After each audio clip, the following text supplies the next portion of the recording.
Assalamualaikum warahmatullahi wabarakatuh. Perkenalkan, nama saya Rafita Dila Auliana dari Tadris Matematika kelas C semester 4. Materi yang kita bahas hari ini adalah materi perkembangan biologis dan kognitif. Masa remaja adalah masa peralihan dari masa kanak-kanak menuju ke kedewasaan yang meliputi perkembangan biologi, kognitif, dan sosial emosional.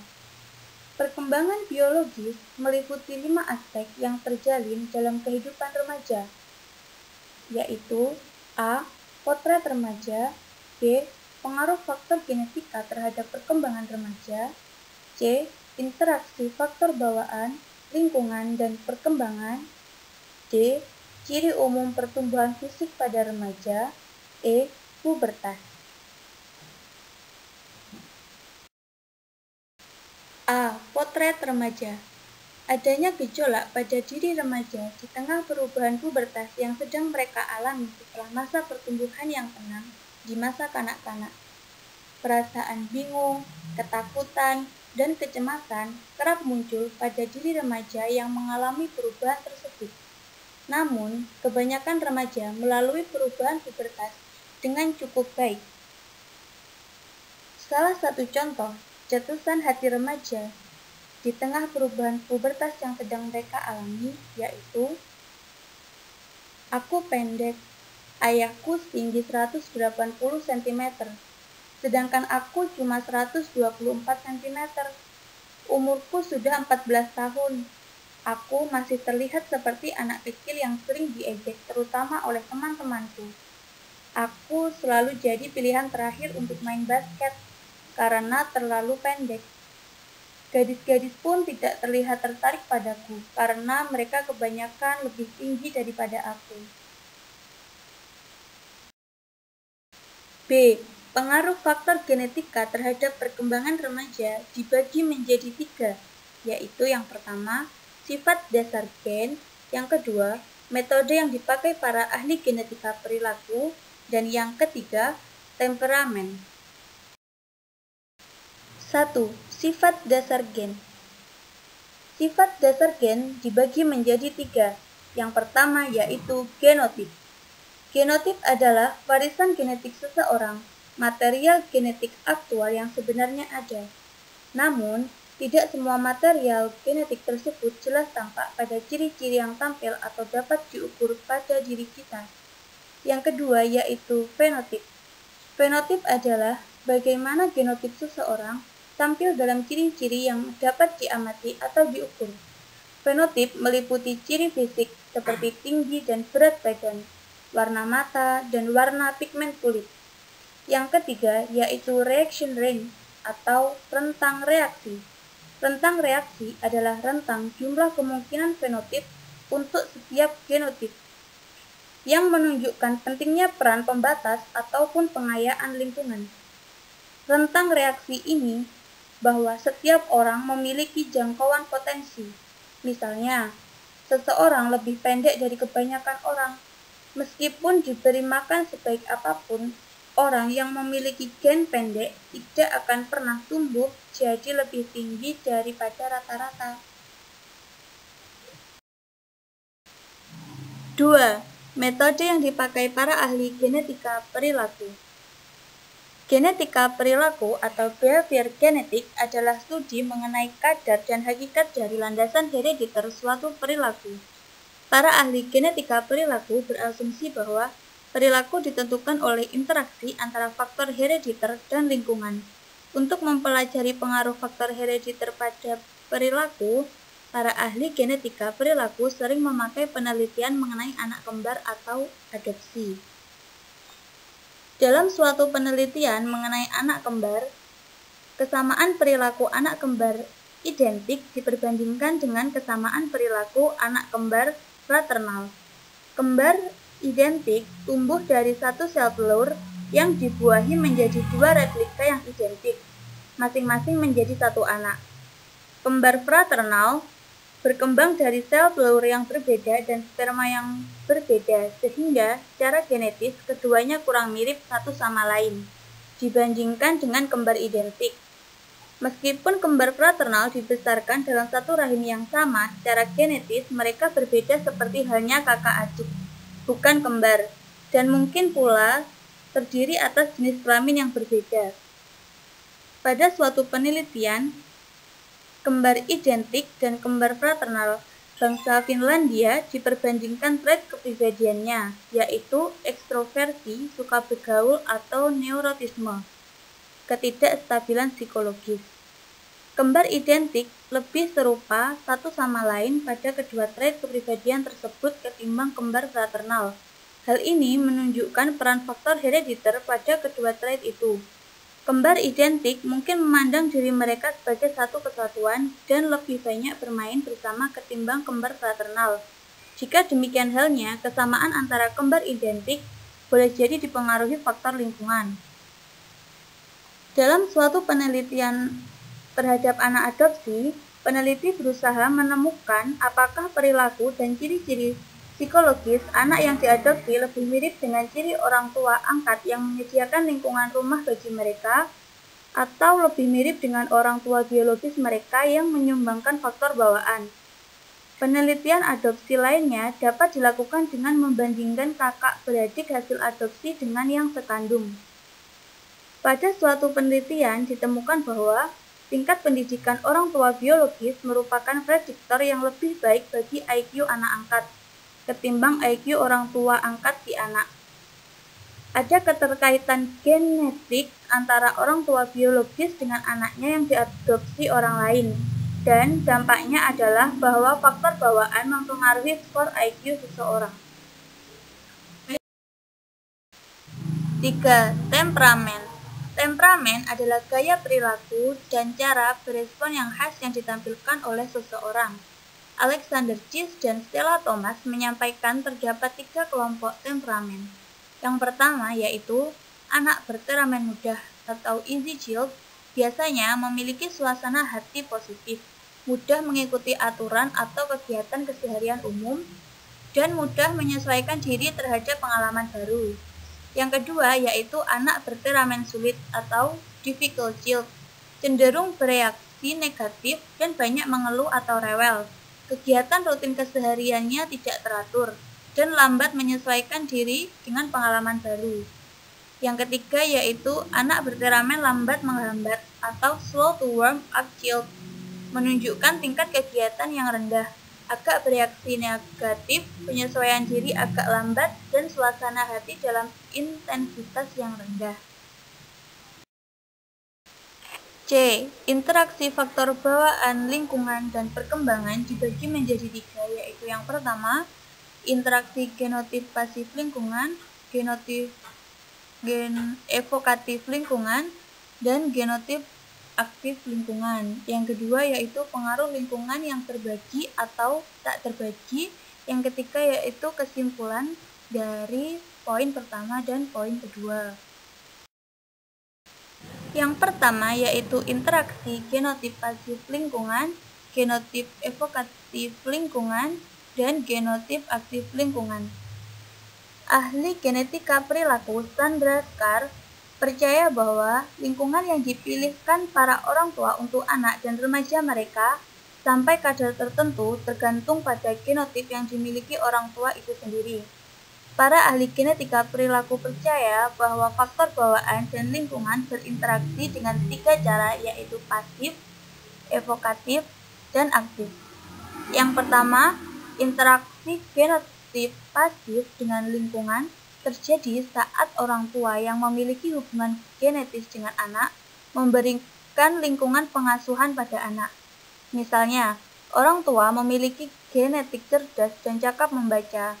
Karena mereka cakap membaca dan menikmati kegiatan membaca, mereka menyediakan buku bacaan bagi anak mereka sehingga anak mereka juga akan lebih cenderung menjadi anak yang cakap membaca dan menikmati kegiatan membaca. Yang kedua yaitu interaksi genotip evokatif dengan lingkungan. Terjadi karena genotip anak akan menimbulkan jenis lingkungan fisik dan sosial tertentu.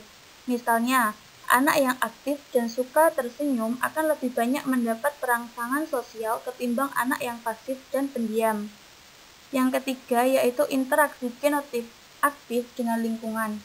Terjadi saat anak dan remaja menjelajahi lingkungan yang mereka pandang menarik dan menantang.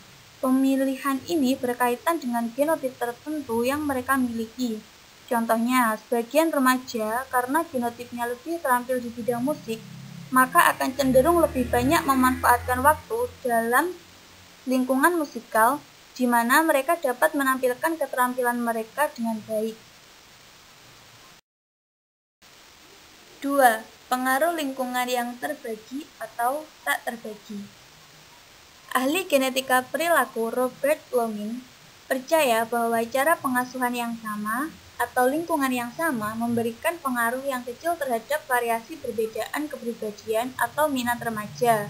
Dengan kata lain, meskipun dua remaja tinggal serumah dengan orang tua yang sama, kepribadian mereka kerap kali berbeda. Dan maksud dari pengaruh lingkungan terbagi atau tak terbagi yaitu, pengaruh lingkungan terbagi adalah pengalaman remaja yang juga dialami oleh orang lain di lingkungannya. Misalnya, kepribadian dan orientasi intelektual orang tua mereka, kelas sosial keluarga, dan lingkungan tetangga sekitar tempat tinggal mereka. Sedangkan pengaruh lingkungan tak terbagi adalah pengalaman unik remaja yang dialaminya sendiri, baik di dalam maupun di luar lingkungan keluarga yang tidak dialami oleh kakak atau adiknya. 3. Kesimpulan. Ringkasnya, baik gen maupun lingkungan diperlukan bagi remaja meski hanya untuk sekedar ada di dunia. Faktor bawaan dan lingkungan bekerja sama untuk menghasilkan kecerdasan, temperamen, tinggi badan, berat badan, dan lain-lain. Tanpa gen, tidak akan ada remaja. Begitu juga tanpa adanya lingkungan, tidak akan ada remaja. D. Ciri umum pertumbuhan fisik pada remaja. Aspek perkembangan fisik remaja yang paling banyak mendapat perhatian selama ini adalah tinggi dan berat badan, pertumbuhan kerangka tubuh, fungsi reproduktif, dan perubahan hormonal. 4 kurva tumbuh kembang pada remaja yaitu pertumbuhan fisik umum, organ reproduksi, otak dan kepala, serta kelenjar limfoid. Sampai saat ini, sedikitnya ada 4 mekanisme yang diketahui berpengaruh terhadap kurva pertumbuhan, yaitu faktor mencari sasaran atau penstabilan diri, kecepatan kematangan, pengaturan umpan balik, dan massa tubuh. Mengenai faktor mencari sasaran atau penstabilan diri, dalam keadaan terhambat penyakit atau nutrisi yang buruk, pertumbuhan individu seringkali dapat kembali mencapai kondisi seharusnya setelah kondisi negatif tersebut diatasi. Kekuatan pengaturan kembali ke kondisi semua ini diperkirakan memiliki dasar genetik. Mengenai kecepatan kematangan yang berbeda diketahui terjadi pada bagian-bagian tubuh yang berbeda. Misalnya, kepala selalu lebih cepat berkembang daripada badan, dan badan selalu lebih cepat matang daripada anggota badan. Selanjutnya, pengaturan berdasarkan umpan balik melibatkan penyesuaian diri struktur biologis terhadap umpan balik. Misalnya, sekresi kelenjar pituitari mempengaruhi berbagai kelenjar lain, seperti kelenjar tiroid dan kelenjar seksual. Sekresi pituitari disesuaikan dengan tingkat hormonal pada kelenjar lainnya. Saat sekresi kelenjar lainnya mencapai kadar yang tepat atau memadai, kelenjar pituitari mengatur keluarannya agar tetap berada dalam keseimbangan yang sudah tercapai. E. Pubertas. Pubertas dibagi menjadi 3. Yang pertama yaitu batasan dan determinan pubertas. Apa sih yang dimaksud dengan pubertas? Pubertas adalah perubahan cepat pada kematangan fisik yang meliputi perubahan tubuh dan hormonal yang terutama terjadi selama masa remaja awal. Faktor-faktor yang berperan dalam terjadinya pubertas adalah A. Faktor genetik, B. Faktor massa tubuh, C. Faktor mutu makanan. Yang kedua yaitu perubahan hormonal. Hormonal adalah suatu substansi kimiawi berkekuatan besar yang dikeluarkan oleh kelenjar endokrin dan dialirkan ke seluruh tubuh melalui pembuluh darah. Peran sistem endokrin pada masa pubertas melibatkan interaksi hipotalamus, kelenjar pituitari, dan kelenjar gonad.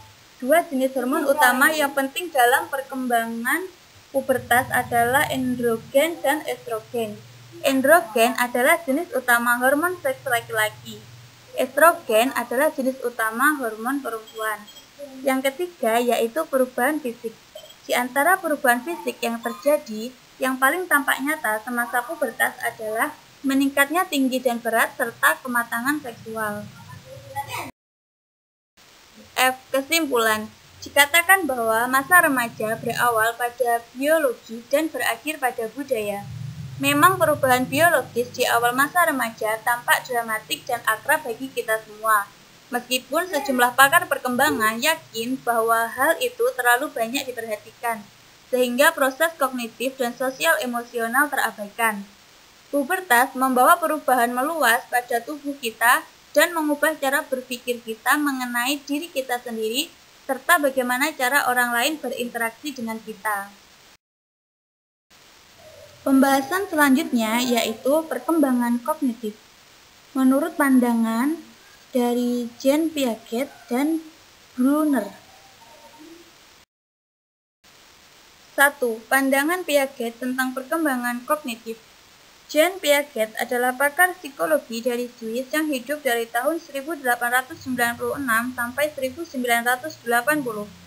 Teori perkembangan kognitif Piaget salah satu teori yang menjelaskan bagaimana anak beradaptasi dan menginterpretasikan objek dan kejadian-kejadian sekitarnya. Anak-anak mempelajari ciri-ciri dan fungsi dari objek-objek seperti mainan, perabot, dan makanan, serta objek-objek sosial seperti diri, orang tua, dan teman. Anak-anak juga mempelajari cara mengelompokkan objek-objek untuk mengetahui persamaan-persamaan dan perbedaannya. Untuk memahami penyebab terjadinya perubahan dalam objek-objek dan peristiwa-peristiwa, dan untuk membentuk perkiraan tentang objek dan peristiwa tersebut. Piaget mengskemakan perkembangan kognitif manusia sebagai berikut. Yang pertama yaitu tahap sensorimotorik. Tahap sensorimotor yang berlangsung sejak masa bayi sampai sekitar usia 2 tahun adalah tahap pertama dalam teori Piaget. Pada tahap ini, bayi membangun pemahamannya akan dunia dengan mengkoordinasikan pengalaman indrawinya, misalnya dengan melihat dan mendengar dengan gerakan fisik motorik, sehingga disebut sensorimotor. Yang kedua yaitu tahap preoperasional. Tahap preoperasional yang berlangsung dari usia sekitar 2-7 tahun adalah tahap perkembangan kedua Piaget. Dalam tahap ini, anak mulai menggambarkan dunia dengan kata-kata, bayangan, atau gambar. Ciri berpikir tahap preoperasional, anak berusia 2-4 tahun dicirikan dengan adanya fisik, semiotik atau simbol, imitasi tak langsung, yaitu dengan membuat imitasi secara tidak langsung dari bendanya sendiri. Contoh, anak bermain pasar-pasaran secara sendirian meskipun dia sedang bersama temannya yang lain. Anak juga dapat menggambar. Anak dapat menggambar realistis tetapi tidak proporsional. Contoh, gambar orang yang tidak proporsional. Mengetahui bentuk-bentuk dasar geometris, bulat, bundar, persegi. Permainan simbolis. Contoh, mobil-mobilan dengan balok-balok kecil. Permainan simbolis dapat merupakan ungkapan diri anak. Anak mulai menggunakan suara sebagai representasi benda atau kejadian. Perkembangan bahasa sangat memperlancar perkembangan konseptual anak dan juga perkembangan kognitif anak. Menurut Piaget, perkembangan bahasa merupakan transisi dari sifat egosentris ke interkomunikasi sosial. Ciri berpikir tahap preoperasional anak berusia 4-7 tahun. Anak-anak masih memahami bahwa volume suatu benda berubah dengan perubahan wadah. Meskipun anak menyaksikan air dipindahkan dari wadah yang sama dengan volume yang sama, tetapi karena wadah baru lebih tinggi sehingga menunjukkan tinggi air lebih banyak dari wadah sebelumnya, maka anak akan menjawab dengan spontan bahwa air pada wadah kedua lebih banyak daripada air pada wadah pertama. Anak memiliki sifat egosentris. Anak belum bisa melihat dari perspektif orang lain. Adaptasi yang tidak disertai gambaran yang akurat, ingatan recognition, dan ingatan evocation. Klasifikasi figuratif. Anak-anak mengklasifikasikan sesuatu berdasarkan gambarnya. Mereka mengatakan suatu gambar yang telah diputar letaknya berbeda dengan gambar sebelumnya. Yang ketiga yaitu tahap operasional konkret. Anak berusia 7-11 tahun. Menurut Piaget, operasi adalah hubungan-hubungan logis di antara konsep-konsep atau skema-skema. Sedangkan operasi konkret adalah aktivitas mental yang difokuskan pada objek-objek atau peristiwa-peristiwa nyata atau konkret dapat diukur. Proses-proses penting dalam tahapan ini adalah yang pertama yaitu pengurutan. Pengurutan adalah kemampuan untuk mengurutkan objek menurut ukuran, bentuk, atau ciri lainnya. Contoh, bila diberi benda berbeda ukuran, mereka akan mengurutkannya dari benda yang paling besar ke yang paling kecil. Yang kedua yaitu classification. Klasifikasi adalah kemampuan untuk memberi nama dan mengidentifikasi serangkaian benda menurut tampilannya, ukurannya, atau karakteristik lain, termasuk gagasan bahwa serangkaian benda-benda dapat menyertakan benda lainnya ke dalam rangkaian tersebut. Yang ketiga yaitu decentering. Decentering adalah kemampuan anak mulai mempertimbangkan beberapa aspek dari suatu permasalahan untuk bisa memecahkannya. Sebagai contoh, anak tidak akan lebih menganggap cangkir lebar tetapi pendek lebih sedikit isinya dibanding cangkir kecil yang tinggi. Yang keempat yaitu reversibility. Reversibility adalah kemampuan anak mulai memahami bahwa jumlah atau benda-benda dapat diubah, kemudian kembali ke keadaan awal. Yang kelima yaitu konservasi. Konservasi adalah kemampuan memahami kuantitas, panjang, atau jumlah benda-benda adalah tidak berhubungan dengan pengaturan atau tampilan dari objek atau benda-benda tersebut. Sebagai contoh, bila anak diberi cangkir yang seukuran dan isinya sama banyak, mereka akan tahu bila air dituangkan ke gelas lain yang ukurannya berbeda, air di gelas itu akan tetap sama banyak dengan isi cangkir lain. Yang keenam yaitu penghilangan sifat egosentris. Yang keempat yaitu tahap operasional formal. Anak berusia 11-15 tahun. Ditinjau dari perspektif teori kognitif Piaget, maka pemikiran masa remaja telah mencapai tahap pemikiran operasional formal, yakni suatu tahap perkembangan kognitif yang dimulai kira-kira 11 atau 12 tahun dan terus berlanjut sampai remaja mencapai masa tenang atau dewasa. Pada tahap ini, anak sudah mulai berpikir abstrak dan hipotesis. Pada masa ini, anak sudah mampu memikirkan sesuatu yang akan atau mungkin terjadi, sesuatu yang abstrak. Di samping itu, pada tahap ini, remaja juga sudah mampu berpikir secara sistematik. Remaja telah mampu memikirkan semua kemungkinan secara sistematik untuk memecahkan masalah. Mereka juga memiliki kemampuan berpikir alternatif, sehingga kemungkinan menyelesaikan masalah yang mereka hadapi lebih beragam. 2. Pandangan Brunner tentang perkembangan kognitif. Brunner menjabarkan 6 konsep pokok dalam perkembangan kognitif, yaitu A. Perkembangan intelektual ditandai oleh meningkatnya variasi respon terhadap stimulus. B. Pertumbuhan tergantung pada perkembangan intelektual dan sistem pengolahan informasi yang dapat menggambarkan realita. C. Perkembangan intelektual memerlukan peningkatan kecakapan untuk mengatakan pada dirinya sendiri dan orang lain melalui kata-kata atau simbol. D. Interaksi antara guru dengan siswa sangat penting bagi perkembangan kognitif. E. Bahasa menjadi kunci perkembangan kognitif. F. Pertumbuhan kognitif ditambahi oleh semakin meningkatnya kemampuan menyelesaikan berbagai alternatif secara stimulan. Menurut teori Brunner, Peserta didik berpikir dan mencipta melalui inquiry dan peran-peran yang dimainkan dalam pembelajaran. Proses belajar lebih dari sekadar menghasilkan informasi. Brunner dalam memahami karakteristik perkembangan kognitif berdasarkan pada tingkah lakunya sesuai tahapannya. Tahapan tersebut digambarkan sebagai berikut. Yang pertama yaitu tahap enaktif. Tahap enaktif pengetahuan diperoleh melalui respon-respon motorik. Anak mulai memahami lingkungannya. Pada tahap ini, anak mulai memahami lingkungannya melalui gerakan atau aksi. Anak mulai melakukan berbagai gerakan atau aksi untuk memahami lingkungannya. Mereka mungkin membolak-balik buku seakan-akan membaca isi buku tersebut. Anak mulai memahami nama-nama benda dari percakapan dengan orang-orang di sekitarnya atau mengamati gambar-gambar benda di dalam buku. Yang kedua yaitu tahap ikonik. Pada tahap ikonik, pengetahuan lebih banyak berasal dari gambar imajinatif. Anak membawa informasi yang didapatnya melalui imajiner. Karakteristik tunggal pada objek yang diamati dijadikan sebagai pegangan, dan pada akhirnya anak mengembangkan memori visual.